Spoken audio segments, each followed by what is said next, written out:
Frères et sœurs en Christ, bonjour. Les messagers du Christ, serviteurs de l'Éternel, le frère Sari, évangéliste, conférencier, la prophétesse Marie Bénie, vous retrouve pour ce talk show sur le regard chrétien sur la situation sociale et la situation du monde. Et comme vous savez, ces talk shows nous permettent d'entretenir avec vous une réflexion sur ce qui prévaut dans la société, dans le monde, notamment ce que pensent les chrétiens ou alors quel impact ces différentes situations ont vis-à-vis du monde chrétien.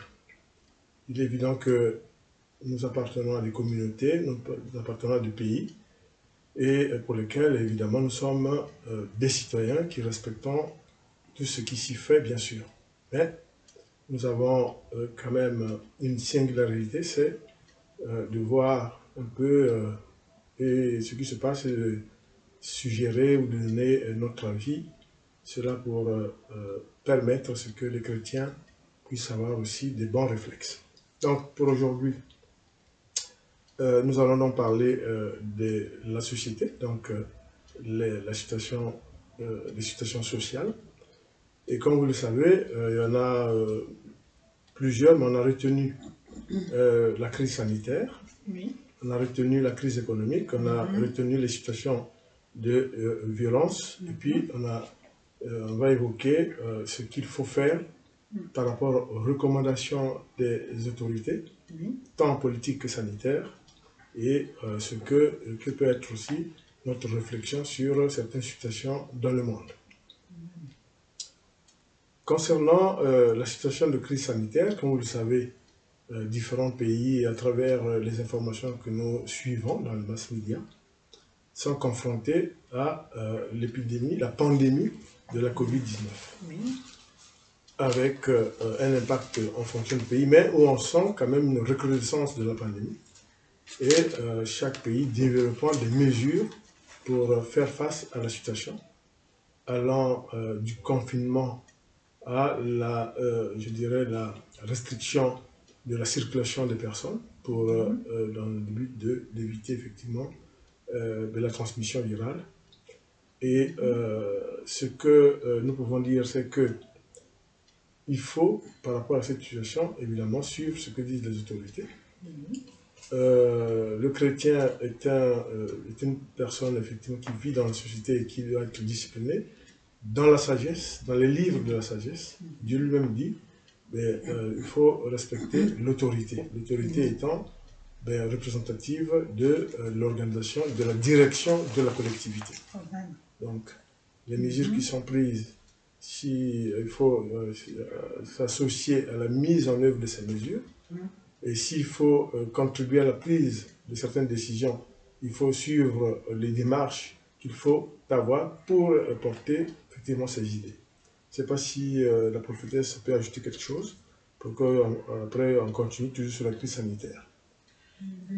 Oui, c'est vrai qu'il faut respecter les règles que les autorités donnent. On ne peut pas aller outre en disant, voilà, comme moi je suis chrétienne, je peux ne pas mettre le masque, il faut se protéger, il faut se laver les mains. Tout cela, ça fait partie des règles qu'on donne. Il faut aussi, il y a des endroits où il y a le couvre-feu et tout ça, il ne faut pas vraiment braver tout cela, et puis pas se réunir à plus de 10 et tout, parce que le virus, ça va très très vite, et puis il y a beaucoup de gens qui sont atteints. Nous sommes du milieu médical, et puis on voit pas mal de cas.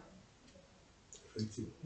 Et pour aller toujours dans le même sens, il est évident que en respectant ces règles qui sont édictées, notamment respecter le couvre-feu, selon la durée que préconisent les autorités publiques.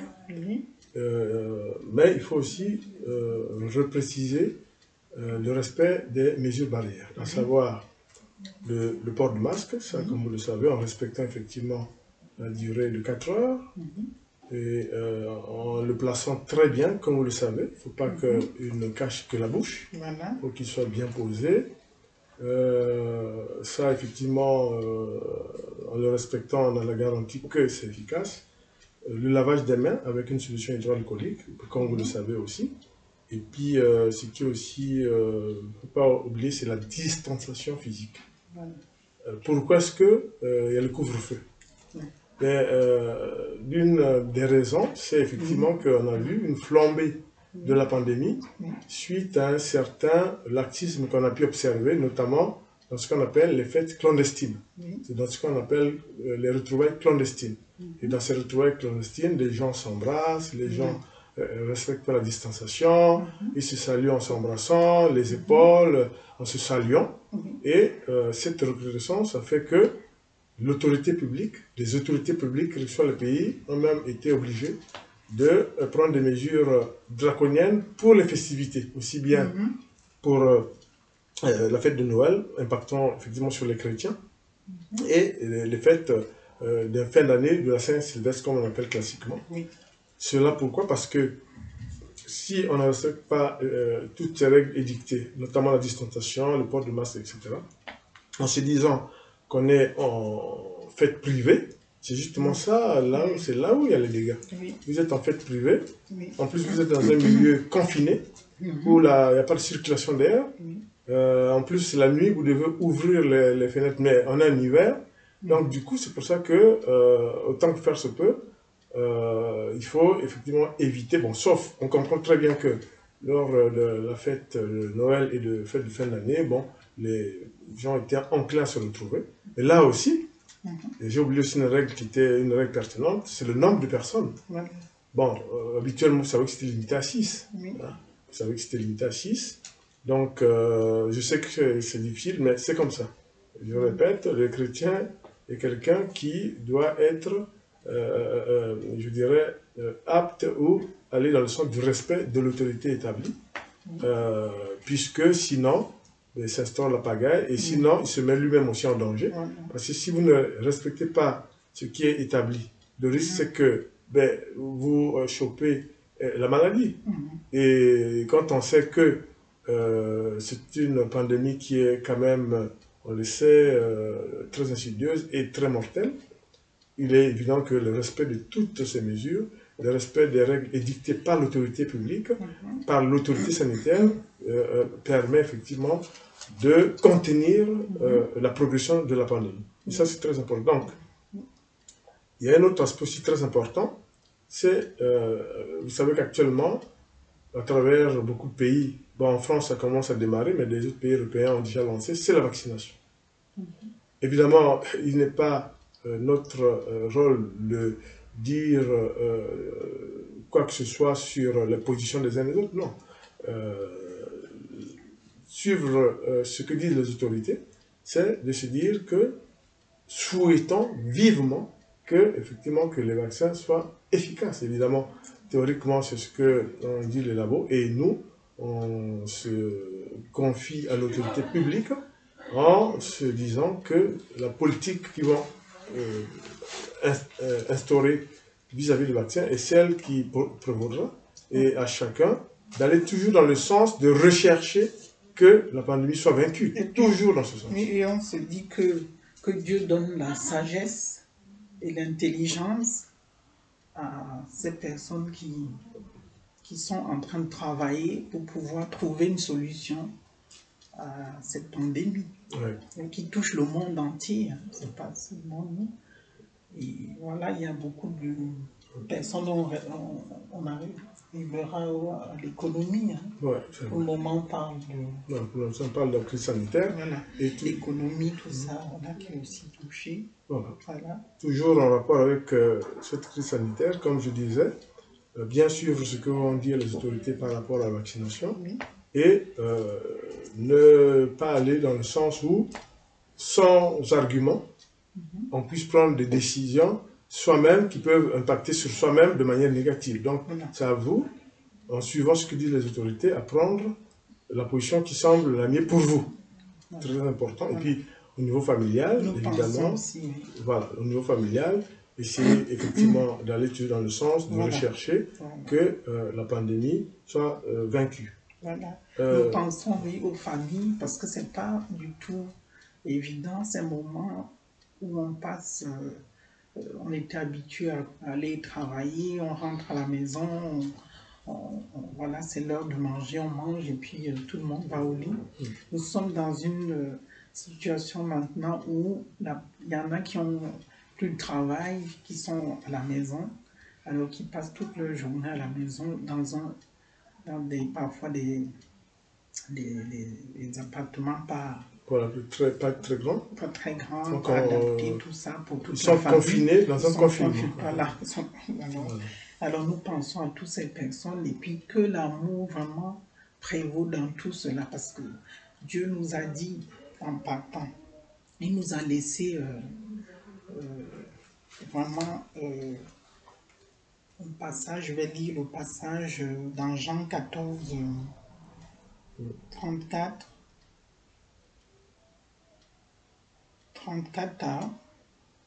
à 35. Alors je lis la parole de Dieu. Je vous donne un commandement nouveau. Aimez-vous les uns les autres comme je vous ai aimé. Vous aussi aimez-vous les uns les autres. À ceci, tous connaîtront que vous êtes mes disciples si vous avez de l'amour les uns pour les autres. Amen. Amen. Parce que dans cette période, il y a des gens qui n'ont plus rien, mais bien aimés, autour de vous.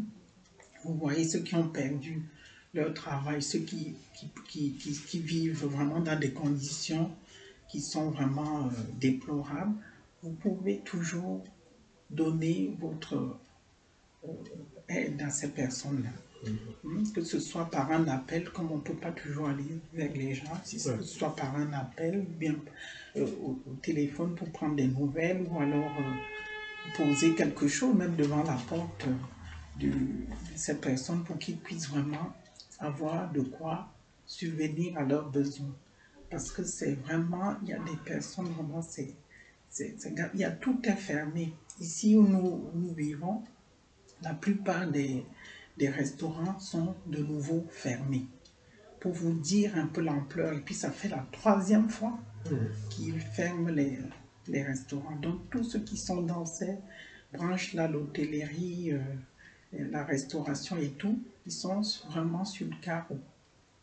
Alors, et effectivement, pour aller dans ce sens, je vais aborder un élément essentiel pour les chrétiens, c'est quel peut être le rôle de la prière. Alors, ce qui est très important, d'entrée de jeu, il faut préciser, de tout temps, et selon même les enseignements du Christ, la prière est toujours un moyen pour parler à Dieu, mais en même temps, pour se prendre en charge sur le plan émotionnel et psychologique soi-même. Puisqu'on parle à Dieu, bien sûr, Dieu Tout-Puissant va considérer la prière et agir tel que bon lui semble, mais en même temps, le chrétien, quand il prie, il se rassure, parce que c'est ce qu'il a appris, c'est ce que Jésus a enseigné. Donc c'est pour ça que nous disons que, attention, la prière, il ne faut pas l'oublier. Cela ne veut pas dire que la prière se substitue à des règles barrières, attention. La prière ne se substitue pas à ce qu'on vient de dire. La prière est un complément, surtout pour le chrétien qui est habitué à prier. Pourquoi? Parce que, la prière peut permettre à ce que, par nos demandes envers Dieu, en disant, par exemple, que les décisions, que l'autorité politique prenne les bonnes décisions, on peut prier pour ça. On peut prier pour que tout ce que entreprennent les autorités sanitaires, les chercheurs et tout ça, puisse réussir pour vaincre la pandémie. On peut prier pour voir que Dieu nous aide à ce qu'il n'y ait pas de situation de violence. Qu'est-ce qui entraîne le confinement? Vous savez que toutes les études montrent que avec le confinement, il y a la remontée de la violence aux personnes, il y a la violence aux femmes, la violence aux plus faibles. Et justement, il faut prier pour que les gens se contiennent. Hein? C'est vrai que l'humanité n'était pas habituée à ça. La prière permet aux uns aux autres, pour les chrétiens, la prière est une arme pour pouvoir s'apaiser, pour pouvoir faire en sorte que, selon nos croyances, tout ce que peut entreprendre l'autorité puisse réussir, et en même temps, par la prière, que Dieu nous aide, quelle que soit la façon qu'il va nous aider, à ce qu'on se sorte de ça. Souvenez-vous que la prière a toujours été l'arme secrète du chrétien, l'arme publique du chrétien. Et ça, c'est pas parce que nous sommes pendant le Covid-19, quand on se dit non, la prière, peut-être que c'est pas ce qu'il faut utiliser. Mais au contraire, comme je venais de vous dire, elle ne se substitue pas aux règles barrières, elle est un complément pour le chrétien, un, pour son assurance, deux, pour demander au Tout-Puissant d'aider, quelle que soit la façon dont va intervenir le Tout-Puissant, pour aider l'autorité publique à prendre les bonnes décisions, pour aider aussi à ce que prévaut une situation de calme, notamment au fait que le confinement entraîne les situations de violence telles que les études le montrent. Je venais au risque de me répéter de le dire, violence aux femmes, violence aux personnes démunies et violence de toute nature, sans compter une petite tendance à l'alcoolisme. Et ça aussi, c'est quelque chose qu'on a noté. Bon, il est évident que chaque fois que le chrétien doit prier, il doit le faire en sollicitant de Dieu le Père qu'il agisse selon la demande et selon les différents points que je venais de dire. La sagesse de l'autorité publique, la réussite de tout ce que l'autorité sanitaire entreprend pour vaincre la pandémie, et en même temps, nous entraîner dans une situation sociale calme. Très important, et la prière servira à ça. Il y a différents types de prières. Le chrétien est habitué, il sait prier. Donc, nous vous laissons le choix de pouvoir choisir la prière qu'il faut en vous adressant à Dieu le Père, selon ce que je venais de dire, et selon les exigences que je venais de souligner, en faisant aussi attention à ne pas faire ce qu'il ne faut pas faire. Donc, faites attention, la prière ne se substitue pas, c'est une autre façon, et c'est pour nous une arme, pour nous les chrétiens, de pouvoir aussi apporter notre contribution, de telle sorte que tout ceci concourt à vaincre la pandémie. C'est pour ça que j'introduirai la réflexion chrétienne sur la crise économique. Évidemment, vous avez dû voir le nombre de boutiques, le nombre de kebabs, le nombre de postes ou de magasins de restauration rapide, d'entreprises de restauration rapide qui ferment. Ils ferment, vous savez les raisons, tout simplement parce que, évidemment, s'il n'y a plus de clients, s'il y a le confinement, tout cela va entraîner la baisse du chiffre d'affaires. Évidemment, l'autorité publique a pris des mesures, notamment le chômage partiel, notamment les indemnisations, etc., qui concourent aussi, évidemment, à juguler ou bien à amoindrir les conséquences délétères de la crise économique engendrée par la Covid-19. Et sur ce point, on peut dire aussi que il faut bien se garder de traduire cela en des situations de violence, parce qu'on perd patience, parce qu'on perd le contrôle. À la maison, on commence à avoir des attitudes agressives. Ce n'est ni ton voisin, ni ton membre de famille qui habite avec toi, qui est la cause de la pandémie. Donc, il faut vraiment savoir ça. Et deuxièmement, c'est pas aussi ni ton voisin, ni celui qui vit avec toi, qui impose les mesures. Les mesures sont imposées par l'autorité publique, qui a le droit de l'imposer en fonction de l'évolution de la pandémie et en fonction de ce qu'attend l'autorité par rapport à comment vaincre la pandémie. Parce que là, il s'agit de vaincre la pandémie, il ne s'agit pas de guérir seulement des cas. Là, au moment où vous savez que la pandémie augmente en sévérité, il est question de tout faire pour baisser, non pas seulement la contagiosité, mais aussi le fait qu'il y a la contagion, c'est-à-dire le nombre de nouveaux cas qui augmente sans cesse à travers le monde. Donc, cela entraîne la crise économique. Que faire? Mais là aussi, nous disons, je pense que là aussi, il faut respecter ce qui se met en place. Si vous êtes dans une entreprise qui est indemnisée, si elle s'inscrit dans le cadre de ce qu'on appelle la prise en charge d'une indemnisation des personnes qui ont perdu l'emploi, ou alors, comme vous le savez, l'indemnisation par l'assurance maladie. Effectivement, si vous êtes malade, le processus suit en cours, vous êtes pris en charge pour les jours où vous êtes en arrêt maladie. Et ça, en règle générale, l'assurance maladie, les assurances maladie ici, je dis en France, en Suisse ou partout, ben, ils appliquent la loi et ils tendent en général à aller dans le sens de prendre en charge ceux qui perdent l'emploi ou qui sont en chômage partiel. Voilà. Donc ça, nous chrétiens, ce que nous devons faire, c'est là aussi la prière peut nous aider à nous contrôler. Contrôler cette tendance à l'agressivité, à l'énervement, parce qu'effectivement, voilà, oui, au suicide. Ça, c'est très important, au suicide aussi. Et la prière, comme je vous disais, a aussi cette vertu. Elle calme celui qui prie. En même temps, il en attend de Dieu qu'il l'aide selon sa demande. Et nous croyons, nous savons que la prière touche le cœur. Et ça, c'est très important. C'est pas si la prophétesse, la situation économique. C'est ce que je dis, oui, c'est vraiment très important. Parce que c'est vraiment difficile pour surtout ceux qui travaillent dans l'hôtellerie. Ça fait déjà un bon moment qui sont fermés, hein, les hôtels et tout. Il n'y a plus beaucoup de gens qui voyagent et tout ça. Il n'y a plus beaucoup de gens qui vont dans les hôtels aussi. C'est ça. Alors, la situation est très difficile et préoccupante pour tout le monde, même pour nous qui sommes des servants de Dieu et tout. On est vraiment aussi préoccupés par ça, mais on prie pour que Dieu puisse vraiment nous aider, qu'il puisse vraiment toucher les personnes. Donc, nous insistons sur le fait... Dans les hôpitaux et tout.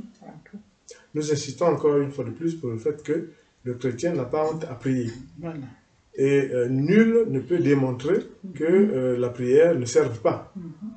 De tout temps, je n'ai pas envie d'énumérer des récits bibliques qui montrent comment, dans des situations particulières, évidemment, Dieu est arrivé à aider les hommes à s'en sortir. Je ne parle pas de l'Exode, du peuple juif. Je ne parle pas de Jésus lui-même dans le Nouveau Testament, comment il a essayé, autant que faire se peut, d'aider certaines personnes à s'en sortir. Donc, la prière n'est pas quelque chose à repousser, à négliger. Le chrétien, à ce moment-là, comme j'ai au risque de me répéter, la prière a plusieurs vertus. Évidemment, s'adresse à Dieu le Père, et seul lui, et seulement lui, peut savoir ce qu'il peut faire. Et par contre, la prière pour soi-même aussi permet de contrôler ses impulsions, permet d'avoir confiance en soi et permet d'avoir une espérance chrétienne. En se disant, demain ça ira mieux. Et c'est ça le rôle de la prière. Le chrétien n'a pas à avoir honte de prier. Et je sais que dans les autres religions, ils prient aussi. Bon, vous connaissez les autres religions, donc ils prient aussi. Donc nous ne devons pas avoir honte de prier pour tout ce que je vous ai dit. Aider l'autorité, aider les autorités sanitaires, aider à ce que tout ce qui se met en place pour vaincre la pandémie marche, etc., etc., etc. Donc, c'est pour ça que j'insiste sur le fait. Et puis, cela nous entraîne à une réflexion sur la situation du monde. Il y a, en plus de la pandémie, il y a aussi des conflits, mais auxquels s'ajoutent les catastrophes naturelles. Et vous le savez, même en Europe ici, en Afrique, il y a les éboulements, il y a des tornades, des tempêtes, des pluies diluviennes, etc. Et là aussi, nous prions le bon Dieu pour que, dans toute sa force et sa sagesse et sa puissance, les situations puissent aller vers l'amélioration. Et c'est pour ça que nous disons aussi que le chrétien doit avoir un esprit de charité et de fraternité. Charité en regardant autour de soi, même si on est dans le problème, dans ce problème, mais avoir, qu'est-ce qu'on peut faire? Et puis dans l'esprit de fraternité, c'est-à-dire qu'on fraternise avec le genre humain à travers le monde. Le chrétien, c'est ça. C'est un peu un aspect de prière universelle sans que ce soit une prière universelle, c'est-à-dire c'est cette capacité que le chrétien a à prier et à penser aux autres. Ah oui, là-bas, ils sont aussi dans cette situation. Vraiment, nous pensons que par les prières, nous pouvons aussi faire que l'Éternel puisse apporter une solution à telle catastrophe naturelle, à tel conflit, telle guerre, etc. etc. Et ça, c'est une attitude chrétienne et ça vaut franchement dans la pratique de tous les jours pour le chrétien. C'est très important. nous pensons donc... aussi aux personnes âgées. Voilà. Donc, qui sont vraiment les personnes âgées qui sont vraiment tout seules, qui ne peuvent plus voir leur famille, toutes ces personnes. C'est le dernier il faut aspect, les effectivement. Prier aussi il faut les avoir aussi en prière. Voilà. Et puis, par rapport aux personnes âgées, effectivement, c'est aussi une réflexion à mener. Cette pandémie laisse perplexe. Parce que c'est la première fois au monde, à travers l'humanité, à travers le genre humain, que rendre visite à quelqu'un peut comporter un risque pour la personne à qui on rend visite. Donc, c'est vraiment une situation qui n'avait jamais prévalu. Et c'est pour ça qu'il y a toutes ces mesures qui sont prises, notamment envers les personnes âgées. Rendre visite à son parent âgé devient un problème. Et c'est pour dire que c'est encore ça qui ajoute de la complexité à la situation. Voilà. Donc, le rôle aussi de la prière, dans la mesure où, bien sûr, il y a les mass médias, bien sûr qu'il y a la visioconférence, bien sûr qu'il y a comment on peut dire, les appels visio, les appels visio, etc. C'est vrai, mais il y a aussi un peu, pour le chrétien aussi, la prière pour cet être cher, âgé, dont on peut pas aller, pour lequel on ne peut pas aller rendre visite. Comme je vous disais, pour la première fois, une situation au monde fait qu'en rendant visite, ça comporte un danger pour celui à qui on rend visite. Bien sûr pour soi-même aussi, mais fondamentalement, concernant les personnes âgées, de plus de 65 ans, de plus de 70 ans, c'est le risque effectivement de les rendre infectés. Donc c'est très important. Et là aussi, ça peut faire souffrir. Quand vous avez votre père et votre mère pour lequel vous ne pouvez pas lui rendre visite, mais ça fait souffrir. Et là aussi, je pense qu'il faut respecter les règles et en même temps céder de la prière. On est chrétien. Donc céder de la prière pour évacuer un peu cette tristesse, pour évacuer un peu ce stress qui prévaut parce que on ne peut pas rendre visite, puisque comme je vous le disais, c'est la première fois au monde où en rendant visite, on peut apporter la maladie à quelqu'un. Et ça, c'est très important. Et le chrétien est quelqu'un de discipliné, qui a confiance en soi et qui, par la prière, toujours par la prière, peut dominer toute situation, de telle sorte que, bon, l'accalmie règne, le stress passe et la mélancolie passe aussi, pour limiter aussi, autant que faire se peut, les tendances suicidaires résultant de l'isolement, j'aime pas ce terme, du confinement plutôt que de l'isolement, mais il peut y avoir des isolements, puisque si vous avez quelqu'un qui est habité seul, s'il est confiné, il est en isolement. Donc c'est très important. Voilà, il peut être astreint à des, effectivement, tendances suicidaires, etc., etc. Donc nous prions Dieu pour que, justement, que toutes ces situations puissent être maîtrisées et qu'il apporte son soutien à l'entreprise humaine pour vaincre la pandémie.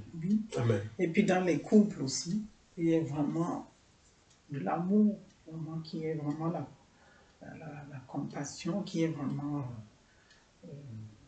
beaucoup d'amour. Beaucoup d'amour, c'est très important.